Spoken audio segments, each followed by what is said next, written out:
Hello everyone, welcome to back my page Jyotish creation. আজকে আমি আপনাদের সাথে একটা হাসির বিষয় শেয়ার করব। সেটা হচ্ছে প্রত্যেকবার পরীক্ষা দিতে গিয়ে আমার ফ্রেন্ডদের সাথে আমার স্কেলটা এক্সচেঞ্জ হয়ে যায়। সবার সাথে আমার স্কেলটা এক্সচেঞ্জ হয় না, শুধুমাত্র একজনের সাথে হয়ে থাকে, সে হচ্ছে শ্রাবণী রয়। তাকে আমি মেনশন করে দিব। এর জন্য আমি এবার আমার স্কেলের সাথে এমন একটা কিছু করেছি যাতে স্কেলটা এক্সচেঞ্জ হওয়ার কোনো স্কোপ না থাকে।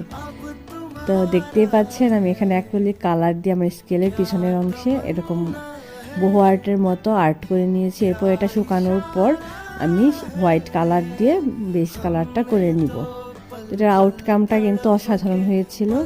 আজকে এ পর্যন্তই, দেখা হবে অন্য কোনো ভিডিওতে। ভালো লাগলে ভিডিওটা শেয়ার করে দিবেন। টাটা।